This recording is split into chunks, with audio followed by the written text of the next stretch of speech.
네, 잘 쉬고 오셨습니까? 이제 21번부터 볼게요. 다음 민간 금융기관의 CD 연동, 그러니까 변동금리라는 거죠. CD 연동 주택담보대출과 한국주택금융공사 모기지론의 대출 조건이래요. 한국주택금융공사가 제공하는 자금을 가지고 주택담보대출이 이루어지는 게 보금자리론, 모기지론이었습니다. 그럼 얘는 고정금리로 돈을 빌려준다고 그랬죠. 결국은 뭐냐면 민간금융은 변동금리고 한국주택금융공사의 모기지론은 고정금리라는 게 포인트예요. 이 내용을 가지고 비교를 하는 거네요. 그래서 대출기간은 얘는 3년이고 1년 단위로 연장, 대출금리, 기준금리에 가상금리를 더하죠. 이 기준이 되는 금리가 CD금리였어요. 이게 코픽스 금리가 될 수도 있습니다. 그래서 기준금리가 변동됨에 따라 전체 금리가 변동되는 거죠. 가상금리가 변동됨에 따라 변동되는 거 아니에요. 상환 방식은 원금을 만기 시에 일시로 상환한대요. 이자만 지불하다가. 그리고 만약에 중도 상환을 하면 중도 상환 수수료가 1.5%만큼을 발생한대요. 근데 고정금리 부분에서는 대출 기간이 20년 만기로 길게 돈을 빌려준다고 그랬죠. 장기 처리 대출. 그때 고정 이자율이 보통 변동 이자율보다는 좀 더 높게 출발한다는 얘기를 했어요. 왜냐하면 얘는 물가가 상승해도 올릴 수가 없으니까.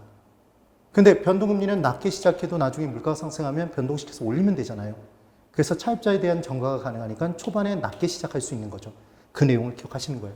그래서 만약에 변동금리가 고정금리보다 항상 낮다, 항상 높다 그러면 X가 된다고요. 초기에는 일반적으로 변동금리가 더 낮게 출발합니다. 그 다음 상환금리는 매월 원리금 균등분할 상환한대요. 그럼 얘는 이자만 지불하는 거고 얘는 원리금을 같이 갚으니까 이때 갚는 금액이 얘가 더 크겠네요. 얘는 원금도 같이 상환하고 있으니까. 자, 이제 1번을 볼게요. 모든 대출 조건이 같고 단지 금리 변동 여부의 조건만 다른 경우 CD 연동 주택담보대출의 대출금리가 변동금리가 모기지론의 대출금리보다 항상 높은 편이다. X죠. 처음 출발은 오히려 낮게 출발해요. 물가가 많이 상승하면 그때는 CD 금리가 높아져서 기준금리가 올라감에 따라 변동금리가 고정금리보다 높아질 수도 있겠죠. 2번. 통상적으로 CD 연동 주택담보대출의 월 상환액이 모기지론 월 상환액보다 큰 편이다 돼 있는데 얘는 지금 이자만 지불하고 있고 얘는 원리금을 갚으니까 모기지론의 월 상환액이 더 크겠죠. 3번. 오랫동안 금리가 지속적으로 상승하더라도 CD 연동 주택담보대출을 이용하는 것이 유리할 것이다. X죠. 왜냐하면 처음 출발이 낮게 출발했다고 해서 얘를 선택하게 되면 금리가 계속 지속적으로 상승함에 따라 고정이자율보다 더 커져버리잖아요. 그 다음 4번. 모기지론의 경우 월 상환액 중에서 원금액이 차지하는 비중이 시간이 갈수록 줄어든다. 자, 원리금 균등 상환 방식이었습니다. 얘는. 그럼 원금 플러스 이자가 얘가 균등해요. 이 원리금 균등 상환액 구할 때 쓰는 게 저당 상수였죠. 그럼 초반에는 잔금이 크니까 이자가 차지하는 부분이 크다가 기간이 점점 지나갈수록 이자 부분은 점점 줄죠. 그럼에도 불구하고 원리금이 균등하기 위해서는 원금 상환액은 점점 커져야 되잖아요. 근데 시간이 갈수록 줄어든다 그러니까 X가 되겠네요. 그 다음 5번.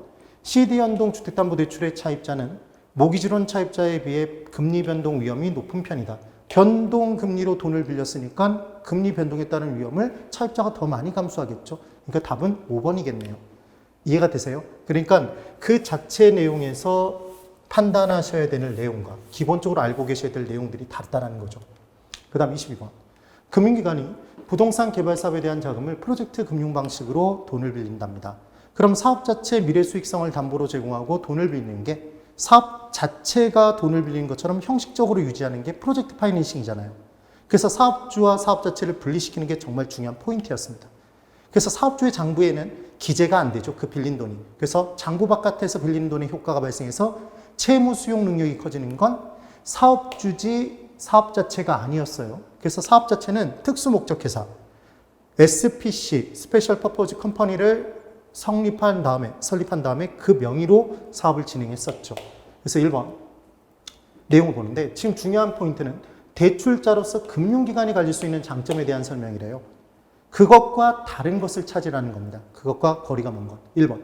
부의 금융의 효과를 누릴 수 있어 채무 수용 능력이 커지는 건 사업주지 대출기관이 아니잖아요. 1번이 틀렸네요, 지금.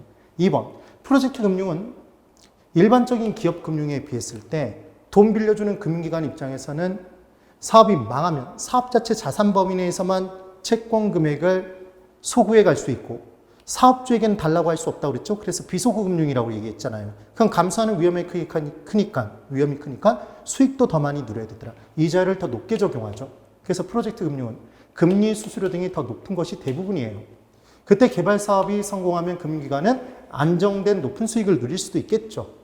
더 높은 이자를 받기로 했으니까. 3번, 이해 당사자들은 개발 사업에 수반되는 각종 위험을 극복하기 위해 다양한 보증을 제공한답니다.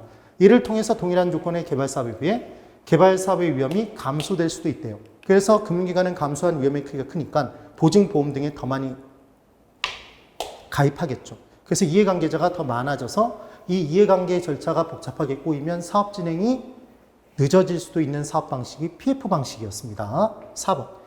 당해 개발 사업에 대한 사업성 검토에 집중하면 되기 때문에 정보의 비대칭성 문제가 줄어든다. 사업 자체에 대한 설명을 자세히 들었잖아요. 그래서 정보의 비대칭성 문제가 줄죠. 5번. 개발 사업주와 개발 사업의 현금 흐름을 분리시킬 수 있어. 그래서 그때 개발 사업을 통해서 나온 수익을 사업주가 먼저 갖고 가면 안 되죠. 그래서 비용 다 떨구고 이자 다 지불하고 남는 게 있으면 갖는 거였죠. 최종적으로. 그래서 별도의 에스크로우 계정을 설립해 놓고 거기다가 돈을 집어넣어야 된다는 얘기를 했죠. 안전성을 높이기 위해. 그래서 개발 사업주가 만약에 파산하더라도 사업주가 망한 거지 사업 자체가 망한 게 아니기 때문에 개발 사업에 영향을 미치지 못하게 할 수 있다. 맞네요. 23번. 외부 효과에 관한 설명으로 틀린 것을 골라보랍니다. 1번. 인근 지역에 쓰레기 소각장이 설치됐대요. 그럼 당연히 부의 외부 효과 발생해서 아파트 가치 떨어지겠네요. 2번. 어떤 사람이 타인의 경제행위로, 이거 제3자입니다. 거래 상대방 아니에요. 아무런 보상 없이 일방적인 피해를 입는 경우에 부의 외부 효과죠. 그래서 외부 효과가 되기 위해서는 어떤 한 사람의 경제 행위에 의해서 아무 관계없는 제3자가 경제적 이익을 누리거나 손해를 보고 그에 대한 대가를 시장기구를 통해 받지 못할 때 걔를 외부 효과라고 했던 겁니다. 3번. 인근 지역에 대규모 생태공원이 들어서면 쾌적성 올라가니까 정후 외부 효과 발생한 거 맞네요. 그래서 아파트 수요 증가해서 가격은 올라가겠죠. 4번. 용도 지역지구제와 같은 토지이용 규제는 부의 외부 효과를 제거하는 게 목적이에요. 이거 정후 외부 효과를 제거하는 게 목적이다 그러면 X네요. 5번. 정후 외부 효과를 발생시키는 재화는 정부 입장에서 봤을 땐 사회적 편익이 사적인 편익보다 커지는 바람직한 재화잖아요. 바람직한 경우에요. 근데 얘를 시장에 맡겨놓으면 나서서 누군가에게 이익이 되는 행위를 안 한다고 그랬죠. 그래서 정부가 봤을 때 바람직한 것이 시장에 맡겨놓으면 과소 생산되니까 시장은 실패한 것으로 본다고 얘기를 했었죠. 근데 사회적으로 적정한 수준보다 더 많이 생산된다 그래서 X네요. 5번이 틀렸습니다. 그래서 똑같은 문제로 공공재, 다 같이 쓰는 재와 등대등이 있었죠. 공원 같은 것. 그때 시장에 맡겨놓으면 누가 나서서 만들지 않는다고 그랬어요. 비배제성, 비경합성의 특성을 띠니까 무임승차자 문제가 발생한다고 그랬잖아요. 그래서 공공재가 시장에 맡겨놓으면 과다 생산된다 그러면 충분한 양만큼 생산된다 그러면 걔는 X였죠. 24번. 주택정책을 설명하였다 가장 타당한 것을 골라보랍니다. 1번. 국가별, 시대별로 모두 동일하게 나타난다. 모두 동일하게 나타난다 그러면 걔는 무조건 X예요. 다 다르게 나타나겠죠. 2번. 주택정책에 관여하는 기관. 만약에 투기가 이루어져서 양도소득세 중과한다면 입법해야 되겠죠. 행정부가 그걸 실제로 행하겠죠. 만약에 지키지 않으면 사법부가 조치를 취하겠죠. 관여하지 않는 기관이 사법부다 그래서 X. 3번. 주택정책의 목표는 시장 개입에 대한 시장 참여자의 저항이나 정부의 과다한 재정 부담, 대책의 일관성 결여 때문에 정권 바뀌면 바뀌어질 수도 있잖아요. 달성하기가 어렵죠. 달성하기 쉽다 그러면 X고 달성하기 어렵다 그러면 O예요. 3번이 답이네요. 4번. 주택보급률이 100%를 넘은 선진국. 우리나라도 세대수별로 따졌을 땐 주택보급률이 100% 넘어선 지 오래됐어요.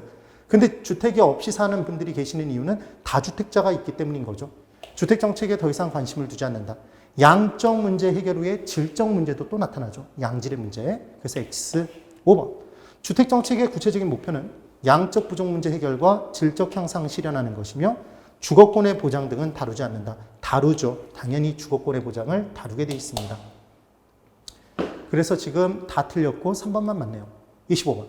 임대 관련 제도에 관한 설명 중 틀린 것을 골라보래요. 임대료 보조는 돈 대주는 거죠. 간접적 개입이었던 거 기억하시면 돼요.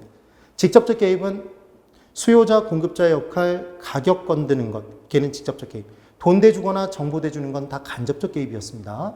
그래서 임대료 보조는 수요자, 임차인을 지원하는 주택정책의 한 형태죠. 2번.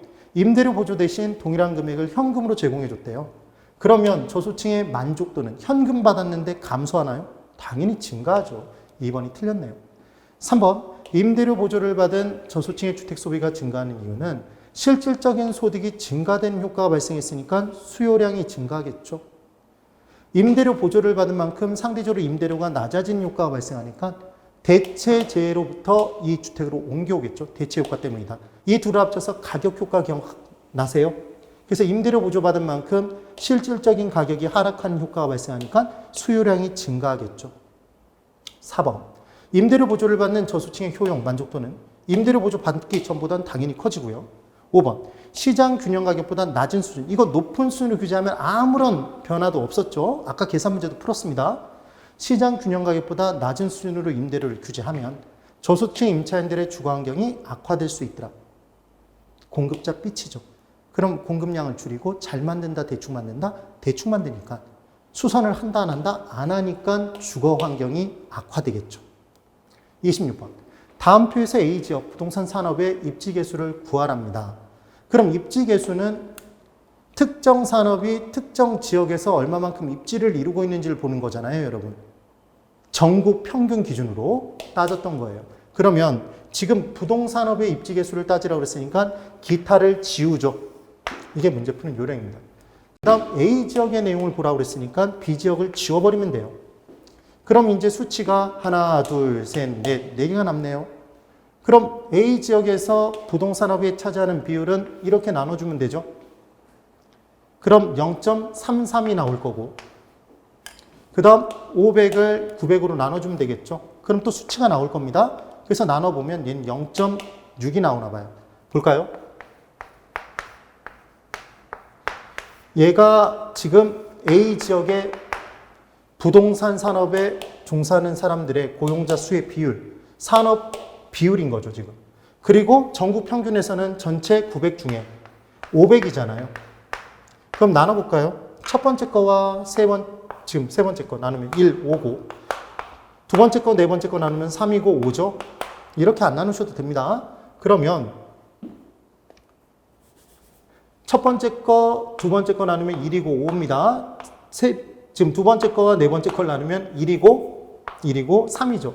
그럼 안에 거 곱해서 분모, 바깥에 거 곱해서 분자가 되니까 얘는 5분의 3이 됩니다. 그래서 0.6이 나온 거죠. 그냥 수치로 나눠주시는 게 훨씬 편해요. 제가 지금 계산기를 안 들고 하기 때문에 이렇게 계산한 거죠. 중요한 건 A 지역이라면 A 지역 아닌 곳을 지운다. 부동산업이라면 부동산업이 아닌 걸 지운다. 그럼 수치는 4개가 남는다. 우리가 알고 싶은 지역 고용률을 분자로 올린다. 그게 문제 푸는 요령입니다. 27번. 부동산 관리에 대한 설명 중 가장 적절하지 않은 걸 찾아보래요. 자산 관리는 소유자나 기업주의 부의 극대화, 자산 가치 증가시킬 수 있는 다양한 방법 모색. 그래서 자산 관리는 지읒, 적극적 관리였죠, 여러분. 2번. 순임대차 계약, 주총, 주조, 상비에 둔다, 상업용은 비율임대차, 순. 순임대차 기억나세요? 그렇게 했었죠. 순임대차 계약은 임차인의 총수입 중에 일정 비율을 임대료로 지불하는 임대차 방법은 비율임대차죠. 그래서 지금 2번 틀렸네요. 3번 시설관리는 운영유지 요구에 부응하는 소극적 관리. 시옷 기억하시라는 얘기를 했습니다. 시설관리가 적극적 관리라고 그러면 X예요. 그 다음 4번 위탁관리는 전문가에게 다 맡기는 거죠. 그래서 관리의 효율성이 높아지네요. 5번 혼합관리는 법률적, 경제적은 소유주가 직접 하고 기술적만 전문가에게 일반적으로 넘기죠. 그래서 과도기적 형태로 섞여 있으니까 책임 소재가 명확하다, 불분명하다 이렇게 얘기를 했었습니다. 그 다음 28번. 공장 부지 입지 요인에 관한 설명 중 가장 적절하지 않은 걸 찾아보래요. 그럼 무거운 쪽에 위치하면 된다 기억나세요? 그래서 원료, 국지 원료와 왜냐하면 보편 원료는 수송비가 안 들어가니까 국지 원료와 제품 무게를 비교해서 무거운 쪽에 위치시킨다고 그랬습니다. 그럼 1번. 중간재나 완제품을 생산하면 얘는 완제품, 제품이 무겁잖아요. 그러니까 시장에 위치하겠네요. 수송비를 줄이기 위해 시장지향형 입지. 노동집약적이고 미숙련공을 많이 이용하면 노동지향형 입지를 하겠죠. 노동력이 풍부한 곳에. 2번. 보편 원료를 많이 사용한대요. 그럼 얘는 원료 수송비가 적게 드는 공장이라는 얘기예요. 그럼 그때는 원료 수송비가 적게 드니까 시장 쪽에 위치하겠죠. 원료지향형 X네요. 중량 감소 산업은 원료에서 제품을 만든다고 그랬습니다. 그럼 중량이 감소되면 가다가 작아지는 거잖아요. 그럼 원료가 무거우니까 얘는 원료 지향형이네요. 섞여 있죠, 지금. 그래서 2번이 틀렸습니다. 그 다음 공장을 위치시킬 때 당연히 위험물, 폐기물 규제, 기업 환경, 세제상의 혜택은 부지 선정 시 중요한 요소고요. 4번 운송비 비중이 적고 기술 연관성이 높으면 그때는 몰려야 되겠죠. 집적 지향형. 그래서 비용 절감을 갖고 올 수 있고. 5번 기업 조직, 공간적 분업, 공간 연계 등 조직 변화도 입지 요인의 한 요소가 돼요. 29번 마케팅에 관한 설명 중 가장 거리가 먼 걸 찾아보랍니다. 부동산 마케팅. 마케팅 계획 시에 품질, 설계, 입주권, 상표 등 당연히 고려해야 되겠죠. 그래서 브랜딩도 하는 겁니다. 대림 아파트라고 얘기했을 때보다는 이 편한 세상 같이 올라가죠. 그렇게. 2번 부동산 마케팅은 부동산 자체의 마케팅, 부동산업, 즉 부동산 서비스에 대한 마케팅이라는 의미도 갖고 있다. 그래서 마켓, 시장은 폭이 넓습니다. 그럼 마케팅, 시장 활동도 폭이 넓겠죠. 그래서 마케팅의 대상은 부동산만이다 그러면 X인 거예요. 부동산 관련 증권, 부동산 서비스도 다 포함돼요. 3번 고객 점유 마케팅은 고아 기억나세요? 아이다의 원리. 그래서 주의 끌고 흥미 유발시킨 다음에 사고자 하는 욕구 불러일으키고 사는 행동으로 옮기게 하는 것. 그래서 소비자의 구매 의사결정 각 단계별로 아이다의 원리. 심리적 접점을 계속 마련해서 마케팅 효과를 높이고자 하는 것. 맞네요. 4번 공급자의 전략 차원으로 표적 시장 선점하거나 틈새 시장 공유하는 것, 점유하는 거는 얘는 시장을 점유하는 거잖아요. 시장 점유를 높이는 시장 점유 마케팅이잖아요. 관계 마케팅은 누구랑 관계를 맺는다고 그랬죠? 기존 고객과. 그래서 기존 고객과의 관계를 원만하게 유지시킴에 따라 입소문, 구전 효과 등에 의해서 광고 효과를 높이는 것, 지금 현재 가장 각광받고 있는 마케팅 전략이 바로 관계 마케팅이라고 했었죠. 기억해 두시면 됩니다. 그 다음 4번 포피믹스 전략은 P자로 시작한 4가지였어요. 얘가 재판가유였죠. 우리 외울 때. 그래서 제품 판매 촉진이죠. 홍보가 판매 촉진입니다. 프로모션. 그 다음 가유, 가격, 유통. 유통은 뭐에 의해서 이루어지죠? 공인중개사 사무소, 공인중개사였죠. 그 내용이었습니다. 30번. 최근 도심에 오래된 건물이 재건축됨에 따라 도심에 거주하는 소득계층이 저소득층에서 중고소득층으로 유입 대체가 된대요. 그럼 도시가 다시 젊어지는 거죠, 여러분. 도시 회춘화 현상이었어요. 하춘화 아니라고 그랬죠. 그래서 3번이 답이 됩니다. 31번. 부동산 실패와 관련이 없는 걸 찾아보래요. 부동산 실패의 요인에 크게 5가지가 있었던 게 기억나시면 돼요. 그래서 초과이윤이 발생하면 시장 내 자원이 몰리니까 자원의 효율적 배분이 이루어지지 않아서 시장은 실패. 첫 번째 독점. 독점 대신 독과점 또는 불안정 경쟁 시장이라고 나올 수 있었죠. 그 다음 정보의 비대칭성. 정보를 가진 사람이 정보를 가지지 못한 사람보다 초과이윤 누린다. 규모의 경제. 생산 비용을 절감시켜서 다른 기업을 이겨먹으니까 결국은 독점. 초과이윤과 관련이 있더라. 시장은 실패합니다. 그 다음 외부 효과 시장 실패 요인. 그리고 공공재 부족 문제 시장 실패 요인이었어요. 그럼 지금 아닌 건 5번이 답이죠. 완전 경쟁이 이루어지면 시장은 실패하잖아요. 완전한 시장이니까요. 32번. 저당 채권 유동화의 도입에 관한 파급 효과로서 기대하기 어려운 것. 저당 채권 유동화는 뭐였냐면 1차 저당 시장에서 저당 대출자 금융기관과 저당 차입자 무주택 저소층이 주택을 담보로 해서 돈을 빌리는 것. 그게 바로 저당 채권이 형성되는 1차 저당 시장이었죠. 그래서 1차적으로 만들고 저당 채권을. 그 만들어진 저당 채권을 사고 파는 시장이 2차 저당 시장이었습니다. 기억나세요? 그래서 HF공사가 한국주택금융공사가 사들인 저당 채권을 유동화시켜서 저당담보보증권의 형태로 발행해서 자본시장의 자금을 유입시키는 것. 이게 저당의 유동화였잖아요. 1번. 저당채권 유동화는 금융 활성화에 기여하죠. 2번. 저당채권 유동화는 금융기관의 유동성 위험을 감소시키죠. 증가시키는 게 아니라 2번이 틀렸네요. 3번. 저당채권 유동화는 침체된 주식시장의 자금 흐름의 왜곡을 방지할 수도 있다. 이 내용이 왜 나오냐면 주식시장이 다 침체됐습니다. 그러면 자본시장의 투자자 입장에서는 이제 투자할 대상을 찾기 어려울 거 아니에요. 근데 저당을 담보로 발행된 증권이 HF공사에 의해서 발행이 되면 안정적이죠, 여러분. 저당을 담보로 하니까. 게다가 공공기관인 HF공사의 공신력까지도 더 쉬워진 거잖아요. 그럼 장기간에 걸쳐서 안정된 이자 수입을 누릴 수 있는 또 다른 금융상품이 나온 거니까 그쪽에 투자됨에 따라 왜곡을 방지할 수 있게 되죠. 그 다음 4번. 저당 채권 유동하는 투자자 입장에서는 장기간에 거쳐서 저리지만 안정적인 투자 수익을 보장하는 상품 하나가 발생된 거니까 자산 포트폴리오를 좀 더 다양하게 구성할 수 있겠네요. 5번. 저당 채권 유동화가 활성화되기 위해서 저당 투자에 따른 위험 부담을 최소화시켜야 된다. 그래서 공신력이 높은 HF공사가 담당하고 있는 거죠. 33번. 저당 대출을 설명한 것이다. 틀린 것을 골라보래요. 1번. 고정금리 대출은 대출 계약 당시 약정한 금리로 초기부터 만기까지 원리금을 상환한대요. 그럼 차입자 입장에서는 혼동 없이 그냥 정해진 이자율대로 갚아나가면 되겠네요. 네. 업무의 편리함을 도모할 수 있겠죠. 상환 계획을 세우기도 쉬워요. 근데 2번.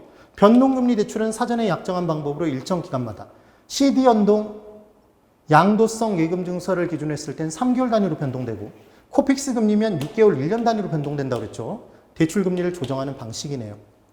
그럼 차입자 입장에선 받아들이기 좀 어렵겠죠. 그 내용이 됩니다.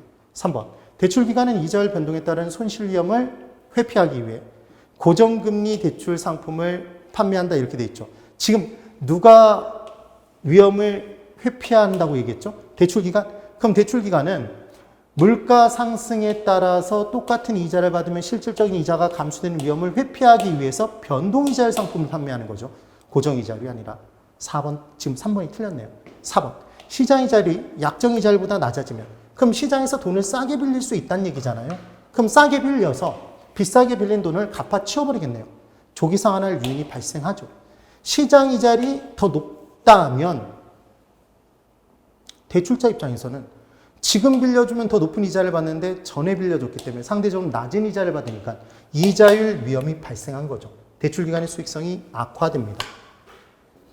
34번. 부동산학에서 이용하는 계수에 관한 설명 중 틀린 것을 골라보래요. 1번. 일시불의 미래가치 계수는 일시불의 현재가치의 역수이다. 일시불끼리는 역수관계였습니다. 얘 괄호 묶을 수 있죠. 그래서 미래가치 계수와 현재가치 계수가 역수다라고 해도 5가 돼요. 실제 기출 문제였습니다. 2번. 연금의 미래가치 계수는 연금의 현재가치 계수의 역수이다. 틀렸죠? 연금끼리는 절대로 미래가치와 현재가치를 섞어 쓰지 않아요. 그래서 연금의 미래가치 계수의 역수는 미음자 들어있는 감채기금 계수고 상환기금 계수고 연금의 현재가치 계수의 역수는 미음이 없는 저당상수였죠. 기억하시면 됩니다.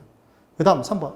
감채기금 계수, 상환기금 계수는 미래에 사용할 금액을 적립하기 위한 월 적립액 계산하는 데 사용하죠. 저당상수는 원리금 균등분할 상환 시 융자액에 대한 월 불이익을 계산하는 데 쓰네요. 그래서 원리금 균등 상환 방식에서는 반드시 저당상수가 주어져 있어야 됩니다. 만약에 저당상수가 없으면 걔의 역수인 연금의 현가계수가 있었죠. 5번. 연금의 현재가치 계수는 미상한 대출 잔액을 계산하는 데 사용한다. 아까 기억나시죠? 미상한 대출 잔액이 얘가 잔금인 거 기억나세요? 잔금액의 계산은 매기간 연금액에 곱하기 연금의 현가계수 잔여기간을 곱해주면 됐었죠. 기억 꼭 해두십시오. 35번.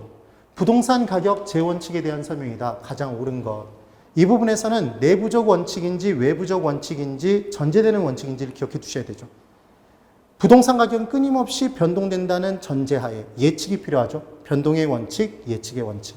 변동되는 대표주자는 시점이 현재, 과거, 현재, 미래로 시점이 변동되죠. 그래서 시점자 들어간 두 가지. 기준 시점의 확정. 걔는 일반적으로는 가격조사를 완료한 날짜였죠. 그때 조사된 자료를 가지고 평가된 가액. 그 다음 시점 수정은 왜 하죠? 변동되니까. 시점이 변동되니까. 그 얘기였습니다. 예측의 원칙, 얼마만큼 변동될지 예측하는 거예요. 그래서 수익환원법에서 미래 수익이 얼마가 될지 예측해서 현재 가치를 구하는 거였죠. 그 다음 내부적으로는 발생하는 게 내부의 균이 수수수 기억나세요? 균형의 원칙, 이는 이가 아니라 기여의 원칙, 수익 배분의 원칙, 수익 체증 체감의 법칙. 그래서 내부 시설물들끼리 균형이 맞아야 기능이 높아지고 그래야 최고 유효한용이 돼서 가치가 높다. 그게 균형의 원칙이었죠. 그래서 건물과 그 밑에 부지, 균형 상태 내용이었습니다. 그런데 외부와의 균형을 따지는 건 적합의 원칙이었죠. 내부와 외부를 바꿔서 문제네요. 내부끼리 경쟁하지 않아요. 그래서 외부 다른 부동산과의 경쟁을 통해서 이루어지더라. 그게 경쟁의 원리. 자, 이제 1번. 기여의 원리란 부동산의 가치는 각 구성 부분의 생산비를 전부 합한 것이 아니라 기여도의 합이었죠. 기여가 나오면 기여도가 나와야 됩니다.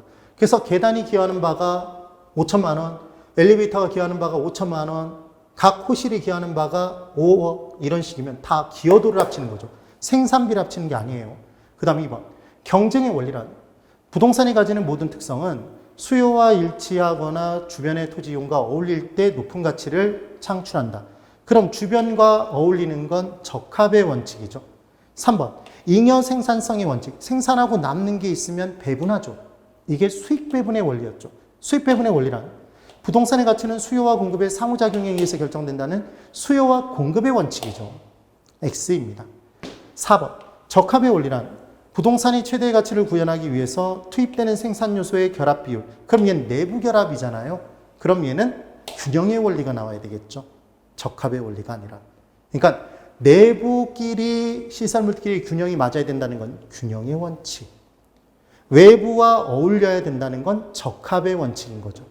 기억 꼭 해두세요. 그 다음 5번. 예측의 원리에 의해 부동산의 가치란 장래 기대되는 편익을 현재 가치로 환원한 값이라고 정의할 수 있다. 네, 그래서 예측이 필요하죠. 5번이 맞네요. 36번. 지역 분석과 개별 분석에 대한 설명 가장 올바른 것. 우리는 감정 평가할 때 해당 부동산이 속해 있는 대상 부동산이 속해 있는 지역 분석해서 표준적인 이용의 상태와 전반적인 가격 수준대를 먼저 알아보고 그래서 얘는 지역 분석은 넓게 보니까 전체적 거시적 분석, 먼저 행하니까 선행 분석. 그런가요? 그 다음 지역 분석을 해보면 대상 부동산과 외부적 요인이 어울리는 정도를 따져볼 수 있죠. 적합의 원리와 관련 있고 적합하지 않으면 경제적 가치가 떨어지죠. 기능이 저하되는 게 아니라.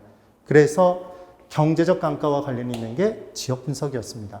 근데 개별 분석은 이제 지역 분석을 통해 나온 표준적 이용의 상태를 기준으로 대상 부동산의 최요용을 결정하고 지역 분석을 통해 나온 가격 순대를 근간으로 가격을 결정하죠. 얘만 대상 부동산만 보니까 미시적 부분적 분석이었고 뒤에 행하니까 후행 분석이었죠. 그럼 개별 분석할 때는 외부를 안 따지네요. 대상 부동산 내부적 요인을 따지니까 균형의 원칙과 관련이 있고 균형이 깨지면 기능의 저하, 기능적 감가와 관련이 있었죠. 그래서 지금 1번 부분의 개별 분석은 해당 지역의 표준적 이용의 장래의 동향을 명백히 하고 틀렸죠. 표준적 이용을 구하는 건 지역 분석이죠. 지역적 특성화에서 당해 부동산의 최유용을 판정하는 건 개별 분석이고요. 바뀌었네요. 2번. 지역 분석은 가격을 결정하는 것 X죠.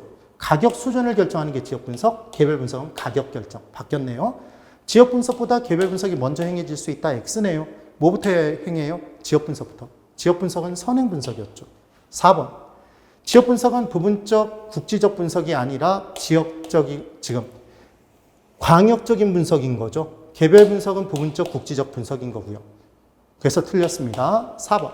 지금 이제 5번. 지역 분석에서 사용되는 유사 지역은 대상 부동산이 속한 인근 지역과 유사한 지역으로 지역적 특성이 인근 지역과 유사하여 인근 지역과 가격 측면에서 대체 관계가 성립될 수 있는 지역이었습니다. 그래서 중요한 건 인근 지역에는 대상 부동산이 속해 있지만 그래서 직접적인 영향을 끼치지만 유사 지역은 지역적 특성이 유사한 것이지 개별적 특성이 유사한 게 아니에요. 그래서 인근 지역과 지역적 특성이 유사해서 대체 관계가 성립되는 지역이 유사 지역이었죠. 그래서 유사 지역에는 대상 부동산이 속해 있지 않다가 제일 중요한 포인트였습니다. 37번.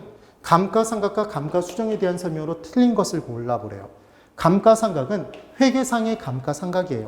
그래서 회계상에서 비용으로 인정받을 수 있는 게 감가상각이었던 거죠. 그럼 감가상각되는 만큼은 비용으로 인정받아서 세금을 줄일 수 있는 바, 정부 입장에서는 세금을 많이 받고 싶으니까 아주 객관적인 것만 인정해주고 주관적인 거 인정 안 해요. 감가상각 방법으로. 그리고 대상 부동산 자체가 달아 없어진 것만 인정해줘요. 그래서 물리적, 경제적, 기능적 감가 중에 경제적 감가는 대상 부동산은 멀쩡한데 외부적 요인이 나빠져서 시장성의 감퇴에 따라 대상 부동산 가치를 까는 거잖아요. 걔를 인정 안 해준다고요.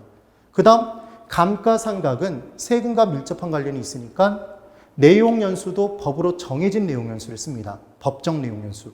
그래서 물리적 내용연수를 근간으로 쓰겠죠. 그럼 법으로 정해져 있으니까 얘는 내용연수를 조정할 수 없어요. 되세요. 그리고 관찰감가법은 째려보고 감가법인데 그럼 주관의 개입이 너무 심하니까 인정하지 않는다고요. 그럼 회계장부상에서는 실제 건물이 멸실돼서 현실에 존재하지 않더라도 장부에는 살아 숨쉬죠? 장부에서 까나갈 수 있다고요. 그래서 현존하지 않는 건물도 감가상각의 대상은 돼요.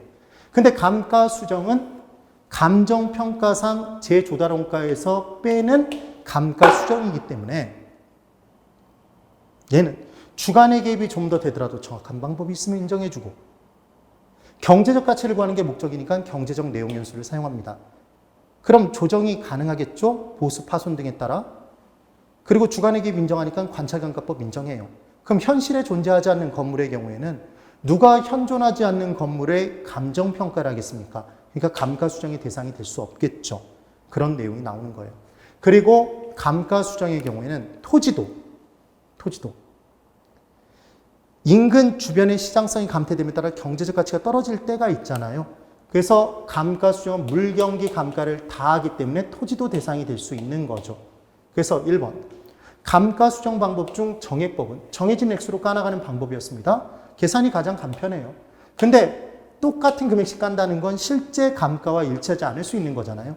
그래서 째려보고 감가법인 관찰감가법과 병용하여 쓰이기도 하며 건물, 구축물 등의 평가에 적용하죠. 2번 감가수정은 제조달원가를 까는 거고 제조달원가에서 까고 감가상각은 회계장부상의 기초가격, 취득가격에서 까겠죠. 바뀌었네요. 그래서 2번이 지금 틀렸죠. 3번 감가요인 중 경제적 감가요인은 외부의 감가요인이 있어요. 인근적의 세태, 부동산과 부근 환경과의 부적합, 당해 부동산과 부근의 다른 부동산과의 비교에 있어서 시장성이 감퇴등이 될 수 있는 거 맞죠? 외부에 있는지를 보는 거예요. 감가요인이. 그 다음 4번. 감가수정 방법 중 상한기금법은 얘만 이자가 붙는 거였죠, 여러분. 그래서 내용연수 만료 때의 감가 누계 상당액에 이자를 붙인대요. 맞습니다. 5번. 감가수정은 관찰감가법을 인정하는 데 반하여 주관의 개입이 되더라도 좀 더 정확한 방법이 있으면 인정해야 되니까. 그런데 세금과 관련된 회계상의 감가상각에서는 주관의 개입 인정하지 않죠. 그래서 관찰감가법 인정하지 않습니다. 38번. 의류 판매점으로 이용하고 있는 부동산의 가격조사를 의뢰받은 공인중개사 A는 아래 사례를 조사하였다. 대상 부동산의 가액을 바르게 계산한 것 이렇게 문제가 나왔어요. 첫 번째, 대상 부동산이 사례 부동산보다 개별적으로 10% 우세하다 뭐 이런 식으로 나왔잖아요. 이 문제 푸는 방법. 비교 방식에서는 크게 두 가지 부동산이 나오죠. 대상 부동산과 사례 부동산. 우리가 알고 싶은 건 대상 부동산 가액이니까 알고 싶은 게 분자. 처음 출발은 100부터 출발. 우세하면 더하고 열세하면 빼는 거였죠. 그래서 지금 대상 부동산이 사례 부동산보다 개별적으로 10% 우세하다 돼 있으니까 개별 요인 비교치는 대상 부동산, 사례 부동산 100 놓고 대상 부동산이 우세하다 그랬죠? 10. 그럼 대상 부동산은 110이잖아요. 그럼 100분의 110이겠네요. 지역 요인은 대상 지역의 상권이 사례 지역보다 5% 열세야 돼요. 그럼 지역 요인 비교치는 4분의 대를 해놓고 100 해놓은 상태에서 대상 부동산의 상권이 5% 열등하니까 5를 빼야 되겠죠. 100에서 5를 빼면 95잖아요. 95. 그래서 100분의 95가 될 겁니다. 이렇게 문제를 풀겠죠. 그 다음 사례 부동산은 이틀 전에 9억 원에 거래됐대요.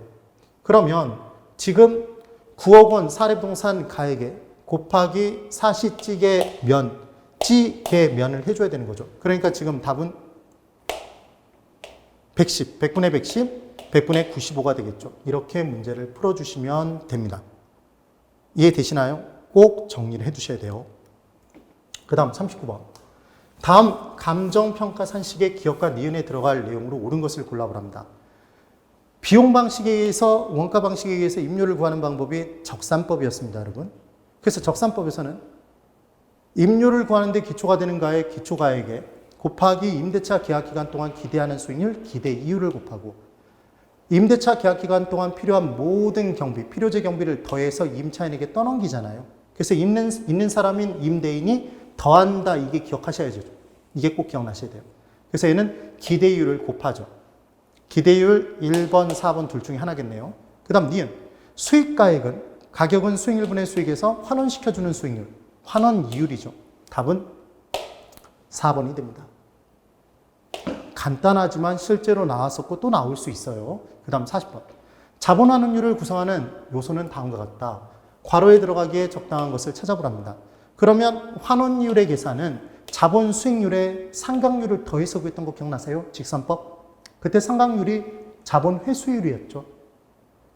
보유기간 중 상각되는 만큼 미리 자본을 회수해놔야 된다는 얘기를 했잖아요. 되시나요? 그래서 토지는 그냥 자본 수익률이 자본 환원율로 직접 이용되면 됐었고, 직접법. 건물은 상각되니까 자본 회수율을 길을 쓰고 찾아야 된다고 그랬죠. 그때 사는 사람 입장에서는 경과된 연수는 따지지 않고 잔존 내용 연수가 전체가 된다고 말씀드렸기 때문에 사는 시점에 100%를 남아있는 연수 기간에 걸쳐서 까나가죠. 그래서 남아있는 연수가 10년이면 100%를 10년에 걸쳐서 까니까 상각률, 해마다의 상각률 10%. 해마다 자본회수를 해야 되는 건 10%씩. 만약에 20년이면 100%를 20년에 걸쳐서 5%겠죠. 그렇게 문제를 풀어주시면 됩니다. 그러니까 지금 답은 1번이죠. 되셨나요? 꼭 정확하게 기억을 해두셔야 돼요. 지금까지 모의고사가 좀 많이 어려운 문제들이 나와서 이번에 정말 꼭 알아야 될 기본적인 내용들을 알고 계시는지를 측정하는데 주안점을 맞춘 문제를 내봤어요. 여러분 꼭 정확하게 정리해 주시기 바랍니다. 네, 수고 많으셨고 남은 기간 동안 화이팅 하시면 분명히 붙으세요. 저를 믿고 여러분 스스로를 믿고 끝까지 달려보시는 겁니다.